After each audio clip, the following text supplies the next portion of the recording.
introduction riche. Je pense que moi, il me parle beaucoup, il y a beaucoup de choses qui me parlent beaucoup, parce que peut-être,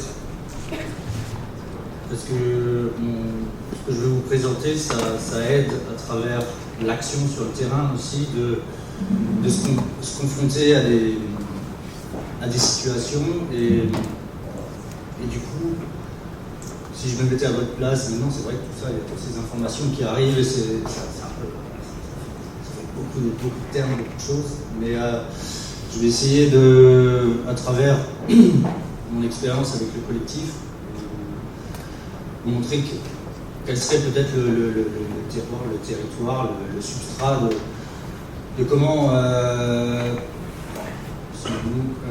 activer une pratique d'architecture pour se confronter à toutes ces notions, à la société dans laquelle on vit, se positionner par rapport à cette société, se positionner par rapport à sa propre pratique. Je pense que tout ça a été bien développé, c'est-à-dire, oui, en tant qu'architecte, qu'est-ce qu'on fait, et pourquoi on fait, et pourquoi ces études qui sont assez longues finalement, sont si riches et intéressantes, et on passe du domaine de l'art au domaine des sciences humaines, à des domaines très techniques, etc. Et comment on fabrique ensuite, peut-être, on se pose toujours la question, tout au long de sa pratique. Alors, il y a eu une citation par rapport à l'atelier d'architecture autogérée. Moi, je voulais commencer avec ça, et je trouve ce qui était intéressant, avant le projet qu'ils ont fait au passage, 38, 36, 56. Ils étaient des habitants, en fait, avec leur projet dans le quartier de la Chapelle, là-bas, et c'est là qu'ils ont commencé leur projet. Et quand ils présentent leur projet, ils disent voilà, on est des architectes, mais on est aussi des habitants. Et habiter, c'est avant tout s'ancrer dans un territoire. Et je pense que c'est, dans tout ce qu'on parle, la participation et tout ça, c'est être conscient de cette dimension-là et de développer cette dimension-là. Qu'est-ce qu'on fait dans un territoire? Est-ce qu'on consomme le territoire, comme ça a été évoqué au départ?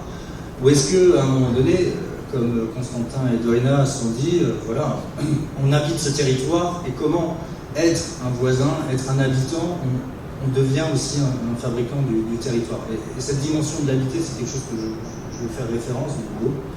Donc j'ai commencé par faire référence au terme qui a été utilisé dans ma première page, qui est ma page de marketing, comme ça permet de remettre les points sur le nom existe, parce que existe, c'est la sortie, c'est dehors. On est souvent dehors, c'est vrai. Existe, en plus, c'est intéressant, je ne peux rien à faire, mais pourquoi ce nom? En fait, parce qu'on a commencé cette pratique quand on était étudiant, quand on a fait notre diplôme d'architecture, et on est allé dehors. On a rencontré, je pense que la rencontre avec des professeurs, c'est important, c'est eux qui vous aident à franchir des caps, à déclencher des choses. Et notamment Xavier Guyot à l'école de la Villette a été un déclencheur aussi dans ce qu'on voulait faire, dans les choses qu'on n'arrivait pas à formuler, et se dire qu'on en a marre de faire, on n'a pas envie de faire un diplôme, on va encore simuler un projet, avoir un programme, dessiner un projet, faire des maquettes, et puis dire voilà, vous avez du logement, du sport, je ne sais pas trop quoi, etc. À quoi ça tient et pourquoi produire cette matière? Et avec ce professeur, il nous a invités, on avait envie de faire, et lui il nous a invités à trouver une situation qu'on pouvait prendre entre nos mains, c'est-à-dire un bout de terrain. Et donc on a commencé sur ce bout de terrain qui est près de la Villette, jusqu'à l'extérieur, et donc c'est Xavier Guyot qui nous a emmenés là-dessus. Et la rencontre avec ce terrain, c'est ça qui a tout déclenché. Ça faisait 6 mois qu'on était là, avec chacun, on était 5 à dire on ne veut pas faire un projet individuel, on veut faire un projet collectif, on veut faire une installation, on veut fabriquer quelque chose. Alors on veut le faire dans l'école, et il nous dit non, vous ne le faites pas dans l'école, vous sortez, vous allez dehors. Et il nous a présenté cette parcelle, et voilà. Et ben oui, voilà. Là, et du coup, la rencontre avec un territoire, avec une situation réelle, physique, matérielle, un espace, c'est ça qu'on recherche. C'est ça qui est important. Et Et en fait, et c'est là qu'on a rencontré aussi Patrick Bouchain, parce que dans nos discours, tout d'un coup, on a formulé des histoires de TDC et tout ça, et à cette époque-là, c'était en 2003, on nous dit, ah, Patrick Bouchain, il travaille sur la forêt des TDC depuis longtemps, etc. Vous voulez le rencontrer et l'inviter sur le projet. Et donc, il nous a aidé aussi à formuler le projet. C'est un projet qu'on a appelé aussi uniquement l'architecture durable, et qui était un projet éphémère, finalement. Et donc, pour nous, on a pris d'assaut cette parcelle qui appartenait au parc de la Villette, mais c'était un rab, c'est ce qui reste après autour du parc de la Villette, c'est-à-dire ça leur appartient, mais ils ne savent pas trop comment faire, c'est trop petit, c'est en dehors du parc et tout ça. Mais c'était une situation où il était fermé, il y avait cette texture du sol tout autour, l'espace public bien fait, bien défini et tout ça, et puis il y avait ce petit terrain. Et pour nous, vu qu'on était 5, et donc le nom existe, vient de ça, il y a 5 lettres. Alors, et puis c'était aussi cette question existentielle qui a été évoquée au départ. Effectivement, on est des jeunes architectes, est-ce qu'on va terminer directement après le diplôme dans une agence à distribuer, c'est ça ? Distribuer de l'architecture, à définir, à produire et à distribuer, ou est-ce qu'on va enfin pouvoir utiliser ce qu'on a appris pour pouvoir mettre en forme, et bon, on va devoir apprendre à construire, on n'a pas forcément appris à faire ça, donc on se met en mouvement pour produire, pour comprendre une situation, commencer à nettoyer un lieu, et rien que de nettoyer un lieu comme ça, on rencontre déjà ce qui se passe autour, il y a des intérêts, donc on commence à tisser des fils avec un territoire. Et ensuite, voilà, il y avait ce côté existentiel dans le nom, et puis il y avait aussi les coordonnées de l'espace, et puis du temps, et de l'énergie, etc. Bref, c'était plus intéressant. Mais je vais essayer d'abord vous présenter des projets, enfin un projet en particulier. Donc le collectif, effectivement, c'est un peu un mouvement qui s'est un peu initié. Je pense que ça vient du fait aussi qu'en tant qu'étudiant, on a envie de redéfinir l'architecture, on a envie de savoir comment on peut se lancer là-dedans. On sait qu'en face, on n'est pas considéré vraiment comme un architecte, avant qu'on ait 40 ans, on sait trop quoi. Donc cette idée de collectif, c'est de faire ensemble peut-être par dépit, des fois, un certain aspect, et de se dire, bon, on est plus fort à 5, et puis on va profiter des compétences de chacun pour avoir différents regards, pour fabriquer différentes situations. Et c'est vrai qu'il y a beaucoup de collectifs, ça s'est fabriqué, et c'est assez compréhensible par rapport, en réaction à l'image de l'architecte star, etc. Et effectivement, alors ça crée toute cette tension à l'intérieur même, parce que je pense que le projet de collectif lui-même est un projet en soi, avant que ce soit un collectif pour l'architecture, etc. C'est une aventure humaine qu'on a envie de vivre ou qu'on n'a pas envie de vivre, ça c'est à chacun de décider ce qu'il a envie de faire, mais en tout cas c'est quelque chose d'assez intéressant dans le sens où on va faire ensemble et on va essayer de comprendre qu'est-ce que chacun peut se positionner dans un groupe et extrapoler de cette aventure interne d'un collectif entre personnes, d'extrapoler, de dire que finalement la ville c'est un collectif aussi, ou en tout cas une portion de cette ville, quels sont les liens qui se passent et comment on peut gérer une partie d'un territoire ou comment les gens peuvent être investis là-dedans. Donc ça pose toutes ces questions, ça pose des questions sur soi-même, à l'intérieur même d'un groupe, et ça pose des questions aussi de savoir, au niveau de la ville, comment ça se passe. Comment l'intérêt collectif ou l'intérêt individuel travaillent ensemble.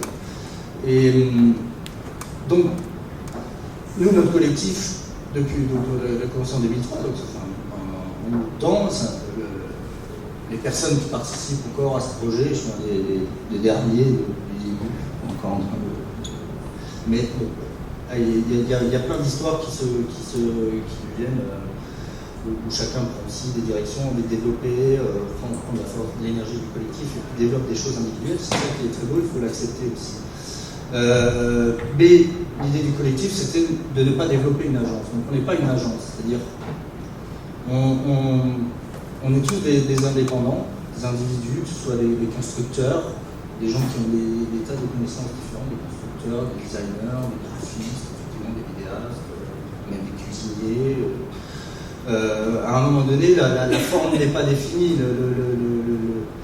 le collectif n'est jamais complètement défini. Il y a des formes de hiérarchie dans le sens où il y a des forces qui entraînent d'autres gens, mais effectivement, quand on fait des projets, le collectif s'étend et intègre les habitants et n'importe qui à un moment donné participe à ce projet. Et donc nous, on ne se voit pas comme une agence, mais on essaie d'être une force de proposition sur des situations qu'on nous présente. Alors d'un point de vue marketing, effectivement, on fabrique, donc, comme je vous disais, on fait participer les habitants, comme vous voyez bien, on discute avec eux, puis les gens. Ce qu'on cherche dans la participation, comme on appelle participation, je parle jamais de participation, mais c'est le contact avec l'autre, avec la personne qui est sur place, c'est de trouver des personnages qui ont quelque chose de particulier, qui a amené dans le projet, ou de rechercher des caractères qui ont une histoire, qui vont vous informer sur le territoire dans lequel vous vous trouvez. Des militants, celui aussi a participé d'une autre manière, mais ça c'est à Birmingham, c'était un petit projet, mais c'était dans la ville de Birmingham, deuxième grande ville d'Angleterre, ça s'appelle Birmingham, avec plein de problèmes psychologiques, parce qu'elle est toujours la deuxième ville, ils ont un accent horrible. Donc on a décidé de renommer la ville qui s'appelait Birmingham. Et du coup, c'est pour ça qu'on a fait un avec des tas de performances, un peu une espèce de célébration comme ça pour essayer de travailler sur le. Mais on avait trouvé cette espèce de grand terrain. Après, on voit le train qui passe à l'arrière, c'est le train de Londres qui arrive, donc tout le monde peut le voir. On avait fait de nouveaux types comme à Hollywood, vous savez, les types vous arrivez, donc on avait renommé la ville à cet endroit-là. On espérait que le projet allait se développer. Après, ils ont commencé à bâtir une université, c'était jamais prévu tout ça. Et aussi des personnages comme ça qu'on rencontre qui d'un coup, c'est des habitants, mais ils ont quelque chose en particulier, ils ont quelque chose à vous raconter sur ce qui se passait de l'autre côté. Newton, qui a 77 ans aujourd'hui, l'Américain, il avait un club quand on a fait ce projet à Londres, Le Moulin. Il avait, avant, pendant 30 ans, il avait un club de l'autre côté de la ville qui s'appelait le Club des 4 As, le Four Races Club, et il est redevenu DJ après ce projet. Et puis c'est des personnages avec qui, sur des projets, en tout cas à Londres, on rencontre ces caractères, mais donc ils amènent, ils trouvent leur manière de s'intégrer au projet, puis sur d'autres projets qu'on fait dans d'autres territoires, ils reviennent, ils réapparaissent, ces personnages. Et même le gars de la sécurité, parce qu'on avait fait ça avec une institution artistique d'art contemporain qui est le Barbican. Donc, bien sûr, il faut toujours avoir un gars d'avoir quelqu'un qui fait la sécurité, mais même le gars de la sécurité est devenu participer, c'est lui qui a expliqué le projet, enfin, on avait plus besoin de le faire, c'était génial, et puis il était chantier, donc il a commencé à réparer des choses. Donc, puis après, suivant ce qu'on met en place dans les projets, ben, ça attire, comme ça devient des points focaux qui permettent. Alors, qui permettent aussi voilà, des petits détails, des petits objets, un sac de frappe, voilà, ça attire des boxeurs. On a eu la chance, quand même, à travers ces projets qu'on a commencé au moment du diplôme. Alors c'est vrai qu'on a rencontré Patrick Bouchin à ce moment-là, et puis il nous donne l'opportunité de travailler avec lui sur le projet le pavillon français à la Biennale de Venise. Donc effectivement, d'un point de vue marketing, c'est très bien. C'est super. Venise, c'est la vitrine, mais bon, on est un peu dans le zoo, dans le parc, c'est très bien. C'était intéressant parce qu'on a beaucoup appris de Patrick Bouchin aussi, de cette idée, de ce que je voulais raconter aussi, de cet aller-retour qu'on fait toujours entre les notions conceptuelles, peut-être philosophiques, politiques, d'un côté, qui sont des choses qu'on fabrique, et les choses qu'on fait. Et il doit y avoir cette espèce de relation. Et des fois, en faisant, on dit, ah tiens, ou bien après avoir fait, on lit quelque chose et ça devient, d'un coup, les choses prennent forme, les concepts, les notions, et les attitudes, c'est-à-dire on commence non seulement à fabriquer des espaces, mais on se fabrique soi-même aussi à travers. Donc l'idée des projets qu'on a fait jusqu'à présent, pour nous, c'est pas effectivement des objets qu'on a envie de vendre. Effectivement, je pourrais parler de ça, il y a une dimension esthétique, il y a une dimension événementielle dans les projets, mais c'est pas la finalité. C'est que en tant que collectif, c'est des instants de travail ensemble, c'est des instants des moments de tester à la fois des techniques de construction, comprendre en tant qu'architecte ce qu'on a dessiné, quelle dimension ça prend dans l'espace, quel effet ça prend dans l'espace, et comment on choisit, parce qu'on s'est retrouvé, du coup, je parlais de la Biennale, parce qu'après, on a eu l'occasion, de nous dire, venez, on organise cet événement à Londres, voilà, est-ce que vous voudriez pas faire un projet? Alors, la chance qu'on a eue, c'est que souvent dans ces projets, on ne nous donne pas un site ou une situation d'abord, et c'est qu'on commence par essayer de visiter avec un guide, essayer de trouver un guide sur place qui nous emmène dans le lieu et de repérer des situations urbaines intéressantes. Souvent, effectivement, des terrains délaissés, c'est l'héritage du départ du projet, ou des choses où on se dit, là, on va pouvoir construire quelque chose, on va pouvoir faire découvrir, emmener les habitants dans une situation. Et on se rend compte que sur les commissions qu'on a eues, qui sont entre les biennales ou des événements culturels, on les a pris comme des terrains de jeu, des terrains d'expérimentation éphémères, parce qu'on nous donnait une temporalité, un budget, et à nous de trouver un site, à trouver un projet. Et donc c'est tout ce travail-là aussi de repérage, d'arpentage de la ville, qui est très intéressant. Comment on trouve une situation, qu'est-ce qui est intéressant? Parce que trouver une situation dans un projet éphémère, c'est déjà la moitié du projet qui est fait, trouver une bonne situation. Parce que trouver une espèce, c'est là où on va trouver, on se dit, voilà, on va se poser des questions par rapport à sa localisation dans l'univers urbain, dans les dynamiques urbaines. Est-ce que c'est en arrière de quelque chose? Est-ce qu'il y a des contrastes? Est-ce qu'il y a... Et aussi, de façon très pragmatique, est-ce qu'on va pouvoir facilement amener l'eau, l'électricité, comment on peut habiter le lieu? Et donc, chaque fois, je vous montre une série de lieux, par exemple, là, c'est un terrain à Londres pour le Moulin. Et donc, c'est un terrain là qui nous dit, et dans la discussion, dans la recherche, on propose, c'est à nous, c'est un propos qu'on assume, où c'est pas on impose un petit peu quelque part, mais pas imposer au sens, c'est-à-dire qu'on vous réouvre un lieu et on invente une histoire. Et je pense que l'idée de l'histoire, elle est super importante, parce que je pense que c'est sur l'histoire qu'on peut juger l'architecture, qu'on peut juger le développement urbain. C'est que souvent, je pense que ce qui est assez difficile à suivre, c'est quelle est l'histoire qu'on raconte quand on fait un nouveau quartier quelque part. C'est quoi l'histoire qui est derrière? Alors nous, à travers des projets éphémères, on travaille une histoire d'abord, qui peut arriver dans les discussions, que ce soit avec les commissaires, que ce soit avec les habitants, une discussion qu'on entend. Mais le moulin, et puis essayer de trouver une histoire un peu singulière et assez facilement compréhensible, et que ce soit un challenge aussi technique de le construire, et puis de ramener un petit peu une espèce de fiction dans le territoire. C'est cette fiction, cette histoire qui permet à un collectif aussi d'intervenir et de trouver un territoire commun, que ce soit pour les graphistes, que ce soit pour d'autres pratiques, d'intervenir et d'amener leur savoir et de le ramener dans cette même histoire. Donc, chacun avec son point de vue, d'un coup, que ce soit le moulin, ça va se décliner et ça va être une espèce de fil conducteur qui permet à chacun d'intervenir. Là, on a fait un projet qui a duré 2 mois à Varsovie. Alors, c'était assez difficile de trouver un terrain là-bas, mais il y avait ce rond-point qui est sorti de bretelles d'autoroute en même temps, qui ressemblait un peu à ces cercles qui découvraient dans les champs, comme s'il y avait des ovnis qui étaient...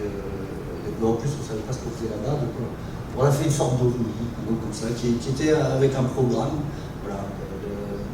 assez divers, et qu'on met en place un lieu qui réagit comme ça par intuition et physiquement à une situation. Et en plus, c'était un carrefour. Le lieu s'appelle en polonais, c'est le Carrefour. Et c'est un lieu, souvent on essaie d'aller sur des terrains qui sont justement pas trop développés, ou qui sont comme ça, qui n'existent plus dans la pratique de l'espace public. Alors ça c'était assez difficile, la barrière autour, là, bon, ça a été très, très controversé au sein du collectif. Mais bon, on essaie toujours de voir comment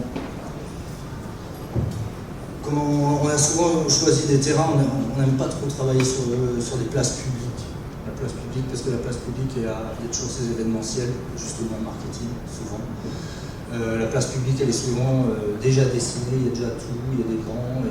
Donc il n'y a rien sur quoi s'accrocher. Et comment on introduit aussi la notion d'habiter dans l'espace public, en tout cas la place publique, pas l'espace public. Nous, on a eu tendance à plutôt favoriser des terrains qui sont peut-être des terrains privés, qui ne sont pas utilisés ou qui sont en attente d'être développés, qui ont le potentiel d'être ouverts, fermés, etc., pour justement pouvoir avoir cette flexibilité entre l'habité, le côté intime, le côté public, et d'un coup les barrières entre le public et le collectif, l'habitat du collectif, soit quelque chose de moins évident. Donc ça c'est un autre terrain, vous voyez, ça c'est une parcelle privée aussi, on attend d'un nouveau bâtiment en Londres. Et on a eu l'occasion à plusieurs reprises de travailler, c'est devenu un peu notre territoire d'expérimentation particulière. On fait 3 projets maintenant depuis cette année sur ce projet, et on développe un projet pérenne avec le propriétaire de ce terrain, peut-être j'aurai l'occasion d'en parler un peu plus tard. Ou à Madrid, voilà, des terrains où on a enlevé, on a démoli une piscine municipale promettant aux habitants de refaire une nouvelle avec des nouveaux investissements, etc. Et finalement, on crée des terrains vraiment intéressants comme ça, qui sont un peu plus bas, qui sont au milieu de la ville, et ce sont des territoires. Et pour nous, c'est devenu une île, parce que c'était une île déjà. Bon, c'est Madrid, il fait chaud, etc. Donc, on a souvent la présence de l'eau dans le projet, parce que c'est un élément qui est important, qui crée une interaction directe, un usage directement. Et puis après, la forme architecturale dépend, il y a plein de paramètres qui font que c'est comme ça, mais il y a aussi toute la fabrication in situ qui fait que l'architecture qui est prévue au départ, ou en tout cas la stratégie d'occupation du territoire, le design est laissé aussi ouvert à la négociation, à la discussion, à la création, au moment de le faire.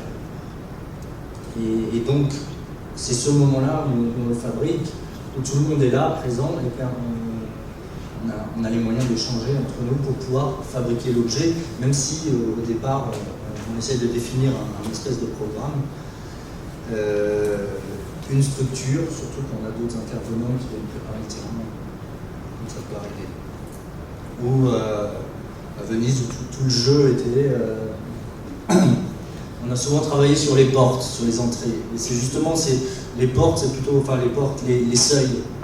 C'est-à-dire ces interventions, on est obligé, quand je vous parlais du choix du terrain, la texture du terrain, la situation,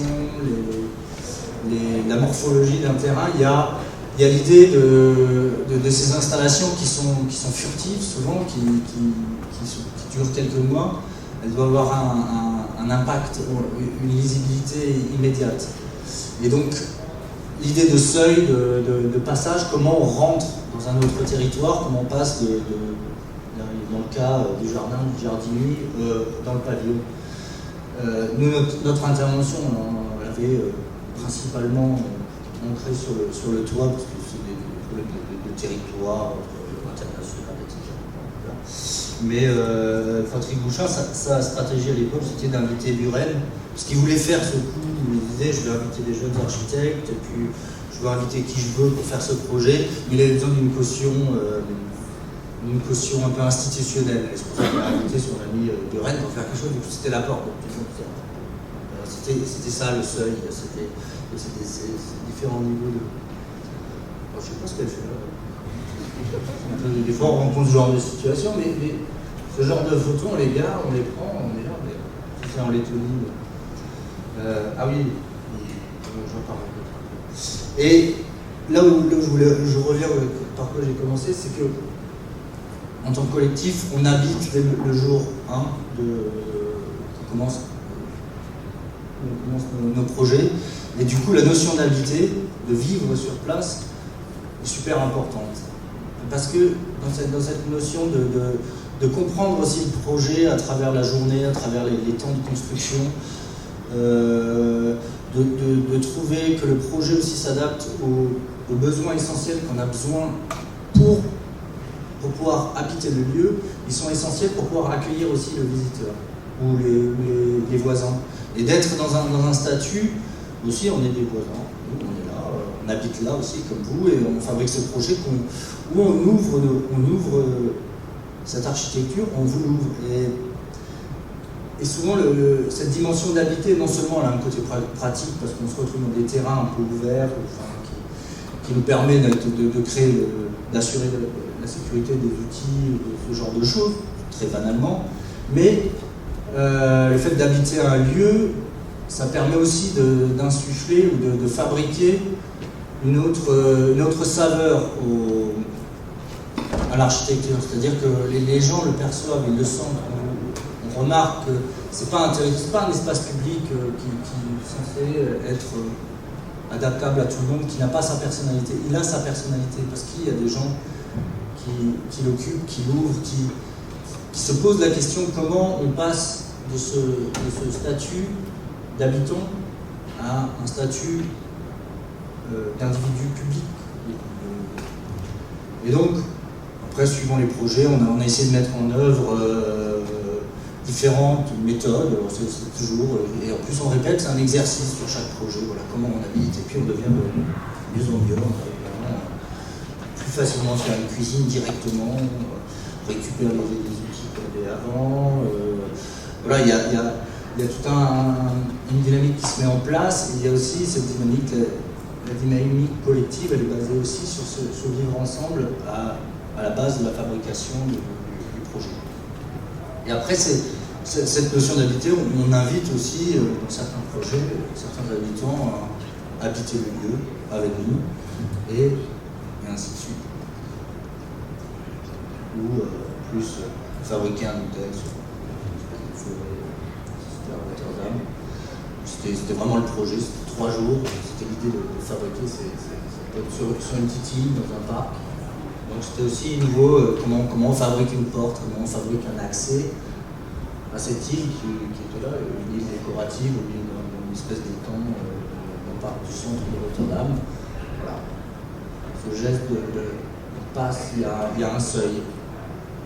Et derrière, on pouvait habiter le lieu. C'était un petit jeu, essayer de trouver un projet qui était adapté, en tout cas, des fois on se retrouve dans des situations, on essaie de les éviter, mais voilà, comment on répond à des temporalités extrêmement courtes, même s'il y a beaucoup de travail, plus de temps de travail que de temps de vie de l'architecture elle-même.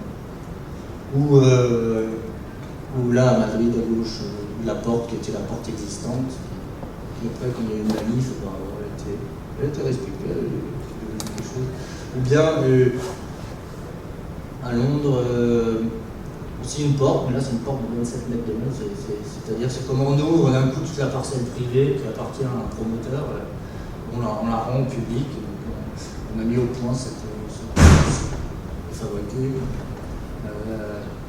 ces portes qui descendent, qui deviennent des sols et qui permettent le soir de fermer, de recréer l'intimité, de jouer là-dessus. Donc ça c'était aussi pour le moulin, c'est très important, c'est que le lieu était en arrière comme ça, et puis cette espèce de je trouve que c'est mon téléphone, on m'a laissé celui.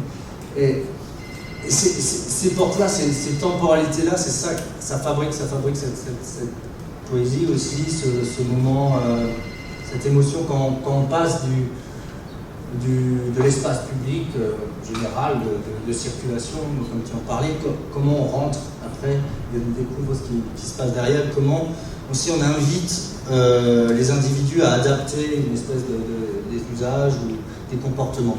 Et la porte, alors ça a l'air on parle souvent, pour nous la porte c'est l'endroit où on accède, mais c'est le seuil, c'est vraiment quelque chose de très fort. Et voilà, c'est en le faisant, on se dit, mais effectivement, ce mur, il était là, et puis on découvre en explorant qu'il y avait la possibilité de créer cette porte.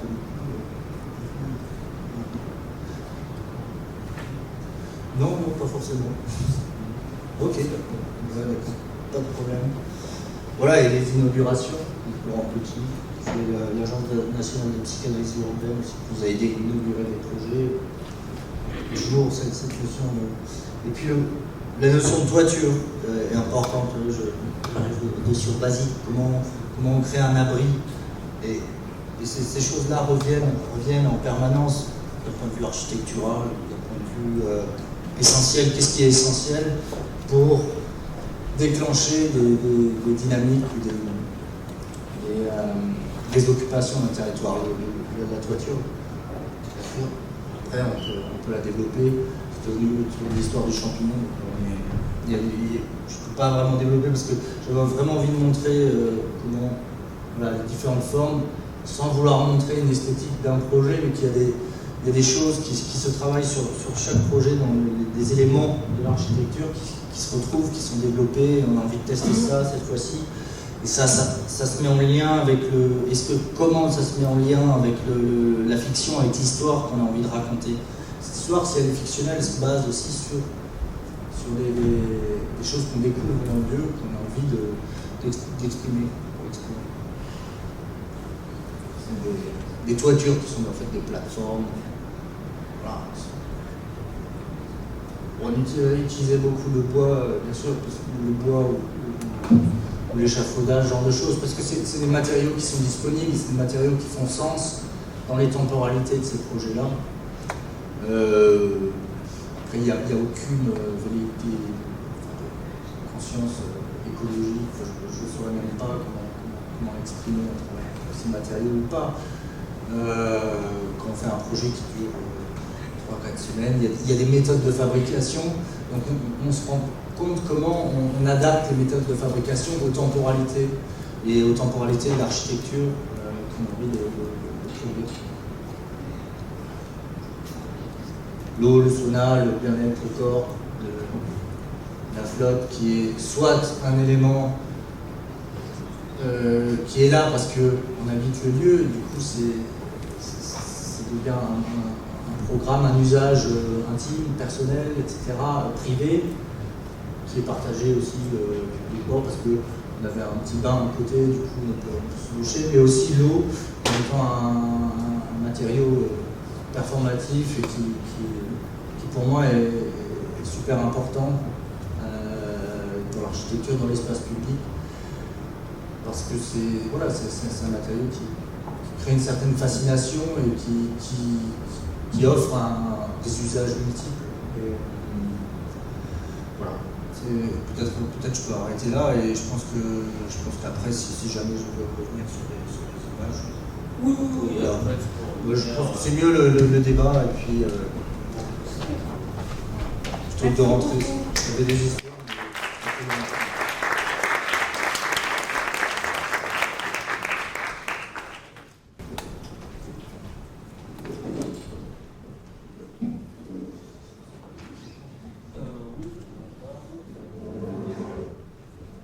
Oui, donc débat, donc on va laisser peut-être la parole à la salle. Parce qu'on ne peut pas parler comme ça de la participation et que la salle soit passive.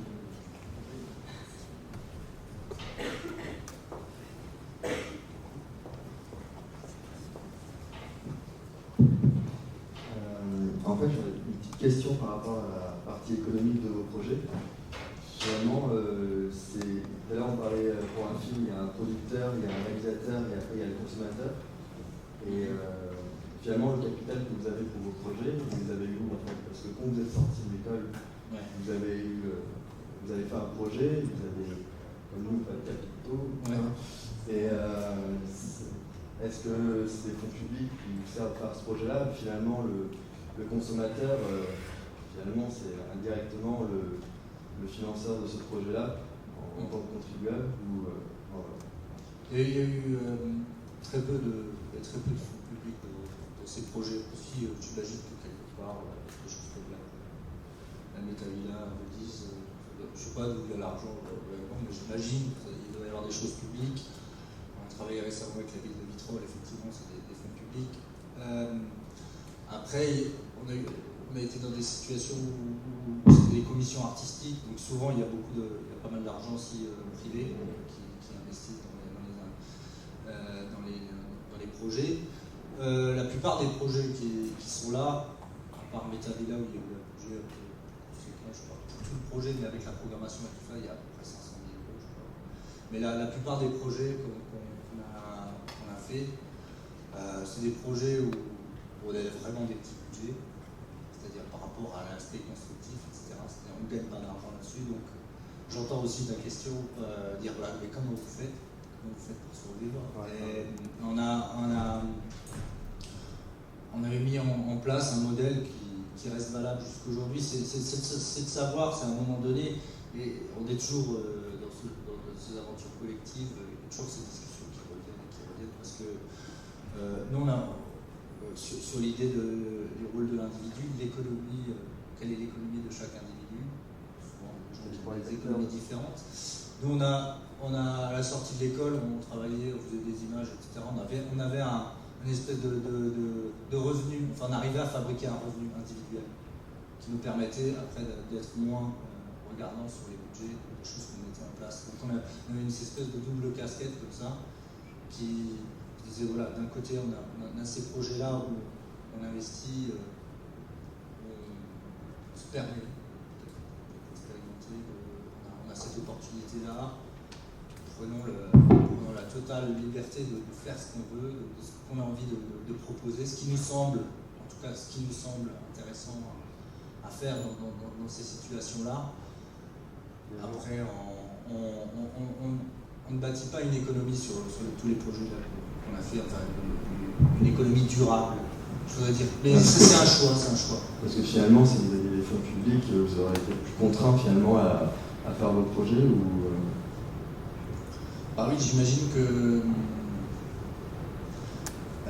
les fonds publics, quand des fonds publics se débloquent par rapport à un projet, c'est que déjà le système public s'est posé la question du pourquoi on va faire ça. Et souvent, en tout cas, on le voit sur la question de la participation, c'est pas forcément la façon dont les élus ou les politiques ont compris la participation, qui commencent à intégrer dans leur discours, à intégrer dans leur financement, qui est en fait une opportunité pour nous de travailler, de continuer à travailler sur ce genre de domaine. Je veux dire qu'effectivement, il y a cette notion de contrainte, mais c'est pas du tout pour la notion de contrainte. Je pense que ce qui est intéressant, on a eu l'occasion à Saint-Jean-en-Royan de travailler avec une municipalité. C'est une expérience, il faut les faire. C'est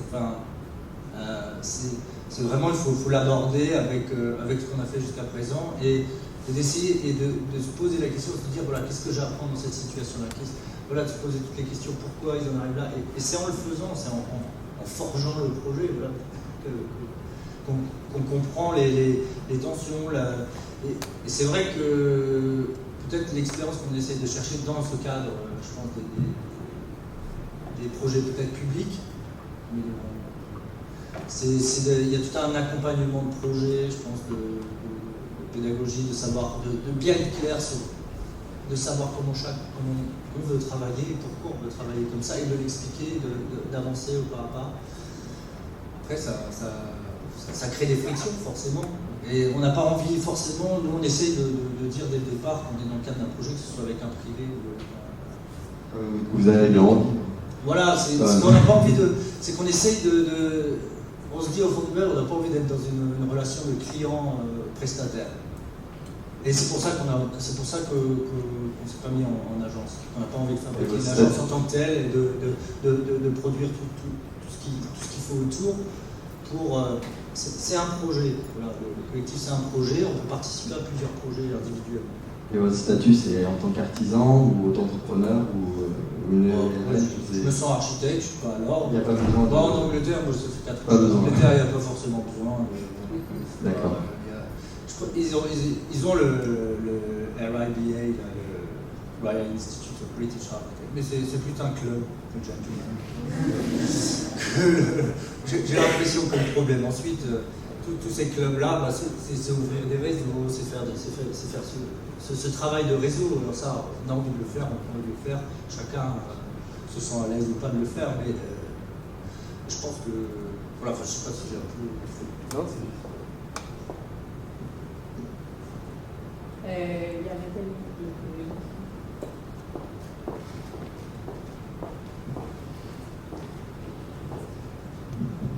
Oui, moi je voulais poser une question par rapport à la question environnementale justement. C'est-à-dire que dans les années 60-70, on voit grandir cette question, cette problématique de l'écologie politique, en même temps que ces démarches participatives, que ces démarches d'autogestion, enfin il y a eu tout un mouvement qui est bien connu.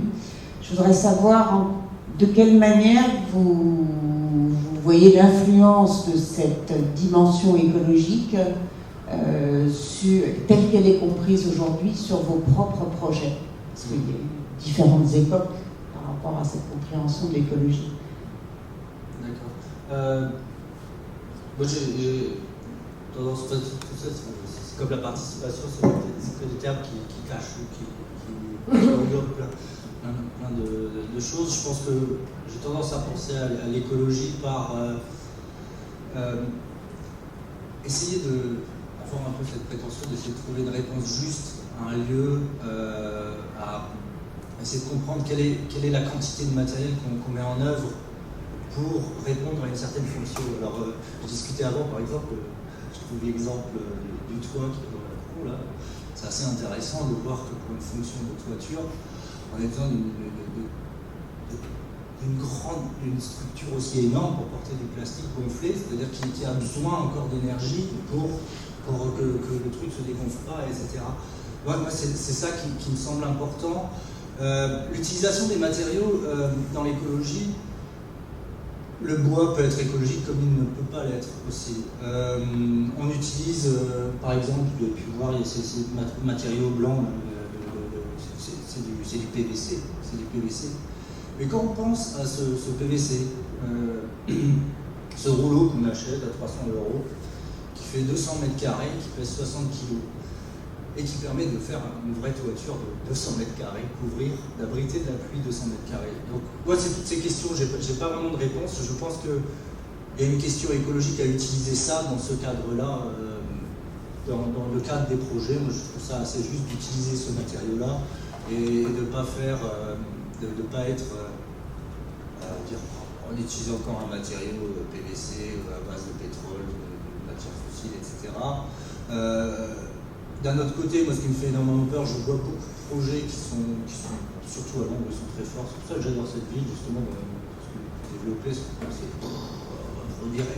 Et il y a toute cette question, surtout au niveau écologique, de ce qui est comment on place un produit sur le marché, le product placement. Alors, d'un coup, là, j'ai vu des architectes qui ont fait devant la Tate moderne, il y a un nouvel escalier, il s'appelle l'escalier sans fin, etc. Et en fait, on regarde, et voilà, c'est telle boîte qui met à disposition, tel bois pour, etc. Pour moi, je sais pas, peut-être qu'il est là, l'architecte, mais pour moi, non, c'est peut-être pas une méthode. Pour moi, ce qu'on fait là dans la cour, c'est du product placement. C'est-à-dire que pour des étudiants architectes qui vont préconiser des matériaux, des techniques, des solutions techniques, on leur montre, on voit ça, comme on voit le polycarbonate, etc. Mais comment on utilise ce polycarbonate? Comment on utilise tous ces matériaux? Moi, c'est ces questions-là que je me pose sur les projets. Et si j'ai envie d'utiliser du bois, c'est parce que ça va créer un son, ça va créer une ambiance, et peut-être, je vais dire, là, est-ce que le traitement du sol sur lequel cet élément de bois va être fait, est-ce que ça a besoin d'une vraie dalle en béton qu'on va devoir faire à nouveau clean, ou est-ce que ça peut juste venir se poser? Je pense que c'est dans les choix, les options architecturales qu'on a devant soi par rapport à un projet qu'on peut peut-être aussi répondre à cette question de l'écologie. Moi, ce que j'ai peur, c'est effectivement sur le marché de l'écologie qu'il y a derrière, une bombarde de produits. Et je trouve justement que l'architecture, pour avoir un peu abordé ces questions des écotechniques, a une compréhension très locale et pas très globale justement de cette question de l'écologie. Et que même sur les échelles intermédiaires, il y a une difficultés du travail de l'architecte par rapport à ça. Sur l'aspect global, vous dites Sur, par exemple, les grands cycles, ou, enfin, j'ai l'impression que les réponses, elles sont très, très locales.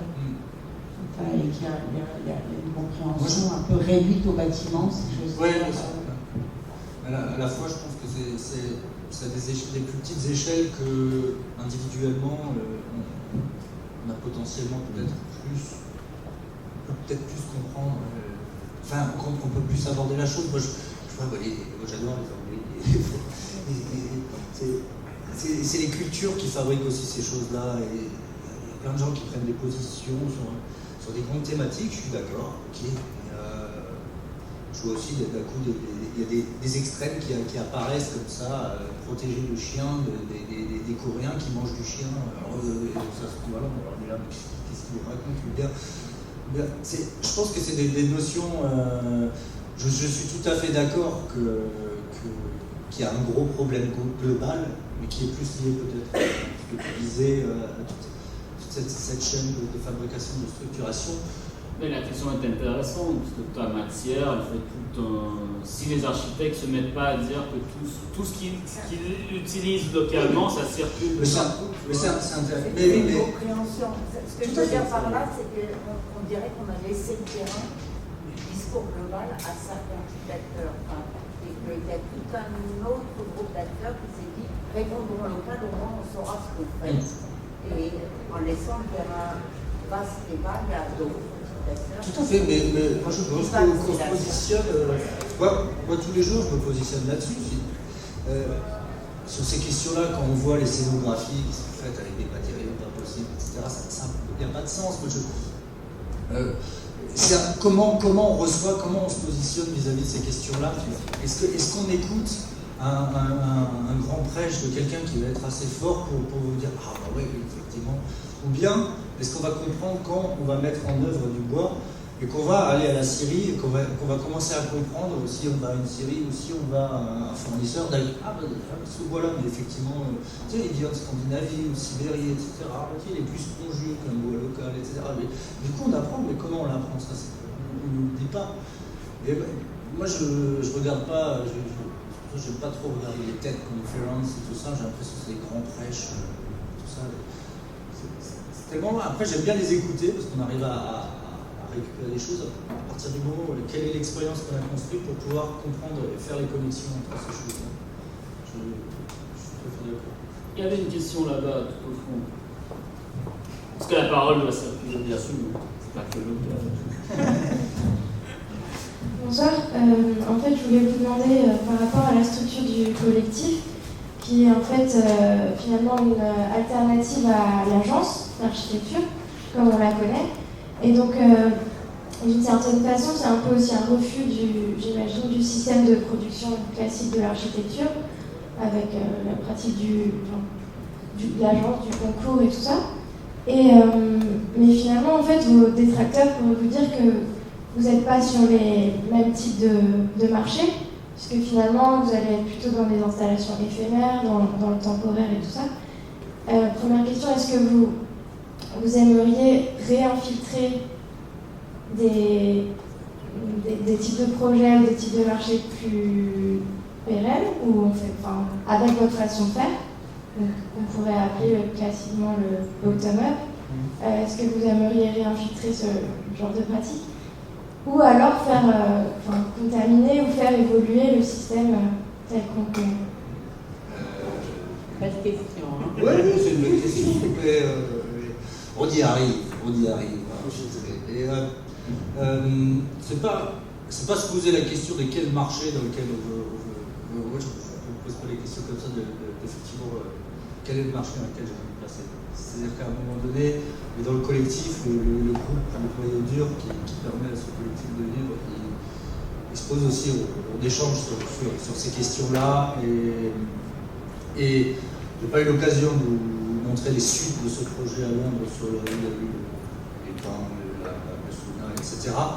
C'est que ces projets éphémères, si on voit par exemple le projet à Madrid, l'Oasis, etc. Aujourd'hui, ce lieu-là, ça fait 2 ans que c'est une place publique, qui n'a pas été financée publiquement.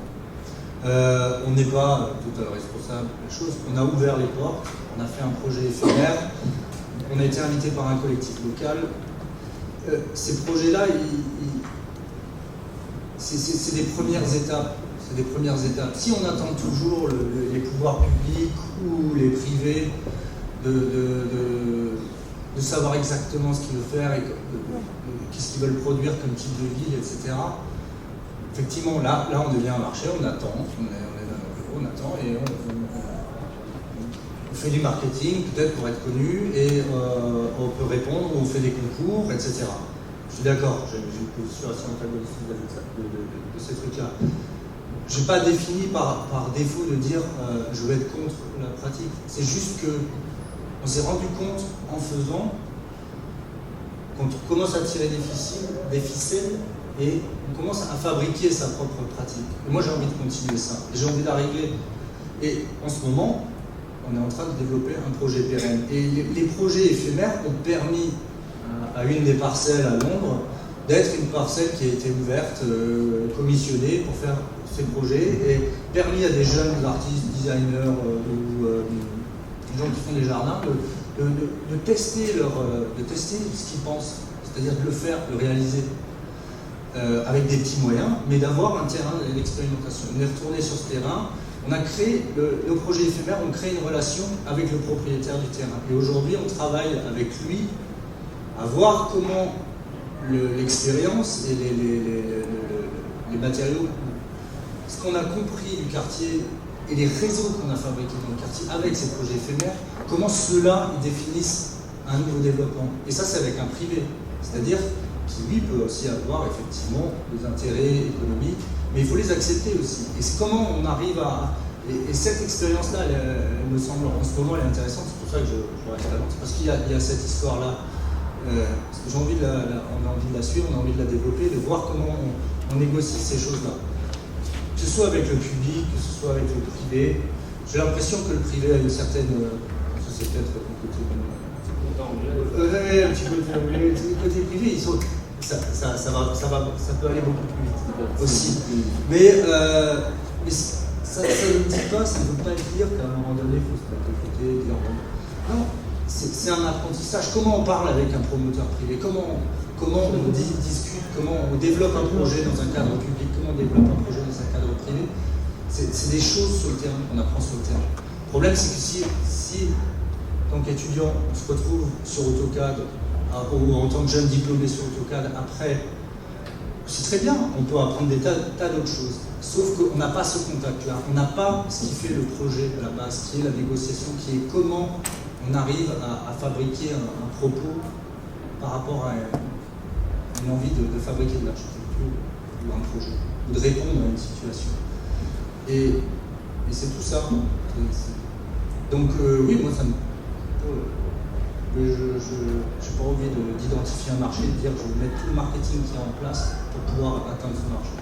Non, c'est pas... Ouais. Voilà. Non, mais moi ça me fait penser à ça. C'est pas exactement la question que je posais.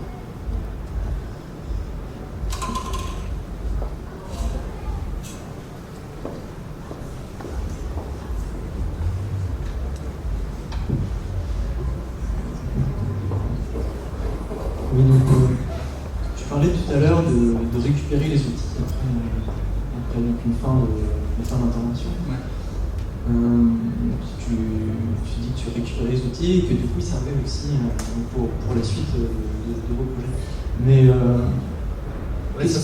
qu'est-ce que vous laissez sur place en fait? Quel est l'héritage? Quel est votre héritage dans les autres projets? Pas par rapport à Londres, là où il y a une suite, mais dans les autres situations, qu'est-ce que vous laissez sur place? Il y a eu... je pense qu'il faut voir ça avec il y a plusieurs niveaux de choses. Il faut accepter les... Moi j'accepte maintenant, au début, je suis toujours là, ça ne dure jamais, puis on n'est jamais content, il faut les démonter, etc. Il y a plein d'histoires qui peuvent se fabriquer. Alors, soit à Madrid, parce qu'on a travaillé avec des collectifs locaux qui nous ont invités dans un cadre, dans un événement type Nuit Blanche. On n'a pas travaillé pour une nuit, on va dire qu'on travaillait au moins pour 2-3 semaines. Et ça a permis, après, d'initier quelque chose, et eux, sur place, prennent le relais. on ne peut pas tout organiser, on ne peut pas avoir la prétention de tout organiser, surtout quand on est à l'étranger ou dans ce genre de situation.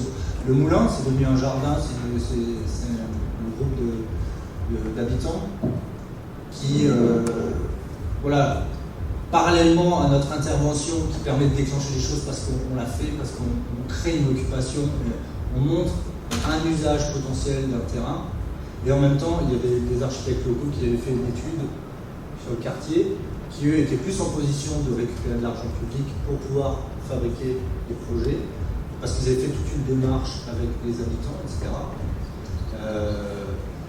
Ça a fabriqué un projet pérenne. Et on a collaboré pour créer un petit objet architectural qui est juste un toit, et qui permet qu'aujourd'hui, il y a un jardin avec un café, qui trouve son autonomie financière, et avec des gens qui sont là depuis le début, qui participent aux réunions d'information des projets qui se passent dans le quartier, qui d'un coup fabriquent une histoire avec les designers et tout ça. Il faut les repérer aussi, ces gens-là. Après, il peut très bien y avoir, des fois on a pu fabriquer un petit bouquin. Voilà. C'est un souvenir aussi. C'est bien d'avoir des bons souvenirs, surtout quand on est gamin. Je pense que c'est un héritage, j'ai pas envie de... Il y a beaucoup de territoires où on est arrivé de but en blanc comme ça. Il ne faut pas avoir peur de ça. Je pense qu'en tant que designer, on peut aussi comprendre. On n'est pas là, on n'a pas besoin de faire 15 réunions avec des post-it ou avec des espèces de jeux participatifs pour essayer de bien comprendre le territoire. On a d'autres expériences. On est dans un territoire européen, on parle toujours de ça. On peut se sentir aussi bien à l'aise ici que là-bas, en étant conscient des différences, des choses. Tu vois, voilà, c'est sûr, les Anglais vont pas se comporter pareil que les Espagnols, du Méditerranée, je sais pas. Alors, il y a des comportements, on apprend l'histoire aussi qui forge ces cultures. Moi j'étais intéressé de discuter avec les locaux pour savoir quelle est l'histoire des militants espagnols. Ils ont des histoires similaires en Italie, etc. Donc il y a des tas de trucs et on construit, on fabrique son chemin. Et l'héritage, c'est pas parce qu'on va laisser un banc ou un peu de matériel que forcément ça va changer. Moi je préfère être à fond et dire de transformer l'idée du promoteur qu'il avait au départ, de voir. Et c'est ce qui se passe aussi. Julien, qui a travaillé avec nous sur le projet en Lettonie, etc., qui a lancé ça. Et au début, c'est un atelier. Là, on a besoin d'ateliers pour jeunes. Des gens qui veulent lancer leur pratique, qui n'ont pas beaucoup d'argent pour mettre dans un atelier, et ça commence comme ça, et puis il y a de plus en plus de monde, et puis il y a la conscience d'organiser tout ça, et que ça crée aussi de l'événement public, de la fabrication culturelle, etc. Là, et ça part d'une intention qui est... Mais l'idée, c'est d'être en contact avec ces choses-là. Et pas de se dire avant, oui, on va laisser ça après.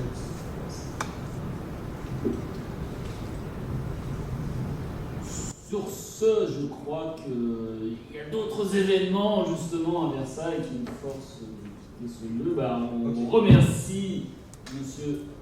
Henninger. Quoi ? Moi aussi, je parle. Oui, non, mais c'est très bien de parler beaucoup, mais là c'est juste qu'on a plus Oui, de temps. je sais. Mais on te réinvitera si tu veux. Oui, mais notre métier c'est de blablater, je suis désolé. Mais t'as été aussi, tout le monde a son quota.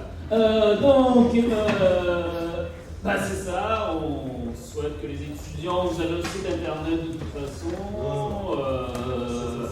c'est peu fourni mais il est quand même là, et puis que ça vous fasse réfléchir, et puis à bientôt tout le monde, et merci encore à Nicolas. Merci.